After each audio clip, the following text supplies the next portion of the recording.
June 4వ తారీఖున జరిగే కౌంటింగ్ ప్రక్రియ మినిట్ టు మినిట్ అప్డేట్ కోసం ఉదయం 8 గంటల నుంచి సాయంత్రం ఫలితాల వరకు మా కేటీవీ తెలుగు ఛానల్ లైవ్ చూడండి. తెలంగాణలో లోక్సభ ఎన్నికల ఫలితాలు ఎలా ఉండబోతున్నాయి? ఫలితాల తర్వాత పార్టీల వ్యూహాలేంటి? బీఆర్ఎస్ పని అయిపోయిందని భావిస్తున్న తరుణంలో బీజేపీ కాంగ్రెస్ మధ్య సమరం ఎలా ఉండబోతోంది? కేంద్రంలో మళ్లీ బీజేపీ అధికారంలోకి వస్తే రాష్ట్రంలో కాంగ్రెస్ తీరేంటి?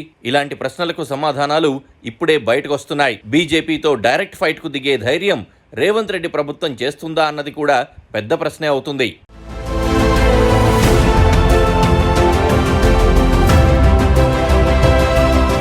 పదహారణాల ఫైర్ బ్రాండ్ నాయకుడు రేవంత్ రెడ్డి తెలంగాణ సీఎం అయిన తర్వాత రాజకీయాలు మారిపోయాయి. కక్ష సాధింపుతో సమయం వృధా చేయకుండా అభివృద్ధిపై దృష్టి పెట్టారు. అందుకోసం ఎవరితోనైనా కొట్లాడేందుకు సిద్ధమయ్యారు. అలా కొట్లాడుతున్నారు కూడా. అసెంబ్లీ ఎన్నికల్లో గెలిచిన కొద్ది నెలలలోనే లోక్సభ ఎన్నికలు రావడంతో రాజకీయ సమీకరణాలు మారే అవకాశాలు కనిపిస్తున్నాయి. తెలంగాణలో ఎవరికి ఎన్ని సీట్లు వస్తాయో అంచనాకు అందకపోవడంతో ఇప్పుడు ఆ దిశగా కూడా చర్చ జరుగుతోంది. ఫలితాల తర్వాత కాంగ్రెస్ పార్టీ వైఖరి, రేవంత్ రెడ్డి తీరు ఎలా ఉంటుందన్నదే ఇప్పుడు ప్రధాన చర్చనీయాంశమవుతోంది. కేంద్రంలో అధికారానికి వచ్చే కూటమిని బట్టి పరిస్థితులను తమకు అనుకూలంగా మార్చుకోవాలని రేవంత్ రెడ్డి భావిస్తున్నారు.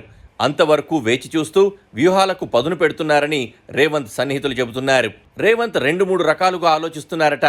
ఇండియా కూటమొస్తే ఎలా ఉంటుంది, ఎన్డీఏ గెలిస్తే తమ ముందున్న ప్రాధాన్యాలేంటి అని ఆయన లెక్కలు గడుతున్నారట. ఏది జరిగినా ప్రజా సంక్షేమం కోసం తమ ప్రయత్నాలు కొనసాగుతాయని కూడా చెప్తున్నారట. కేంద్రంలో ఇండియా కూటమి అధికారంలోకి వస్తే రాష్ట్రానికి స్వర్ణయుగమేనని, ఆర్థిక సహకారం అందుతుందని, అభివృద్ధి పనులకు క్లియరెన్స్ వస్తుందని, ఏకకాలంలో బీజేపీ బీఆర్ఎస్లకు రాష్ట్రంలో రాజకీయంగా సమాధి తప్పదని కాంగ్రెస్ ధీమాగా ఉంది. రాష్ట్ర అభివృద్ధికి అవసరమైన సహకారం అందుతుందని, 5 ఏళ్ల కాలంలో ఊహించని ఫలితాలు అందుకునే వీలుంటుందని కాంగ్రెస్ నేతలు అభిప్రాయపడుతున్నారు. 2004-2014 మధ్య ఉమ్మడి రాష్ట్రంలో కాంగ్రెస్ ప్రభుత్వం, కేంద్రంలో యూపీఏ ఉన్నప్పుడు తమకు అంతా మంచే జరిగిందని రేవంత్ రెడ్డి గుర్తు చేసుకుంటున్నారు.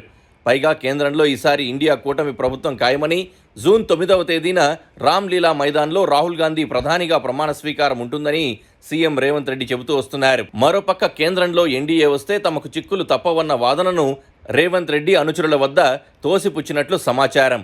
ఎవరికీ భయపడేది లేదని ఆయన తెగేసి చెప్తున్నారు. పబ్లిక్లోని జనరల్ టాక్కు అనుగుణంగా కాంగ్రెస్ పార్టీకి 9 నుంచి 13 లోక్సభ స్థానాల మధ్య రావచ్చునని అంచనా వేసుకుంటున్నారు. అలా జరిగినప్పుడు తమను టచ్ చేసేందుకు కూడా మోదీ భయపడతారని విశ్వసిస్తున్నారు. ప్రజలను ఎన్నుకున్న ప్రభుత్వాన్ని పడగొడితే సమాజం ఊరుకోదని హెచ్చరిస్తున్నారు.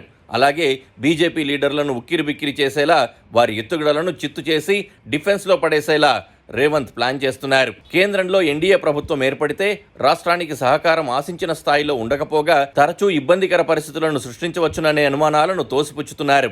రాజ్యాంగపరంగా, చట్టపరంగా వాటిని ఎదుర్కొంటామని కాంగ్రెస్ నేతలు చెబుతున్నారు.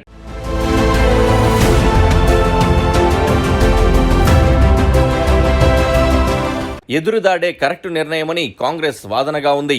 లోక్సభ ఎన్నికల ఫలితాల తర్వాత కూడా హస్తం పార్టీ నేతలు అదే పని చేయబోతున్నారు. ఇప్పుడు చేస్తున్న పని కూడా అదే కదా మరి.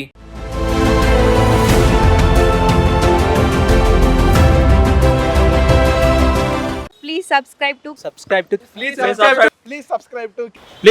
to KTV Telugu. KTV Telugu KTV Telugu channel.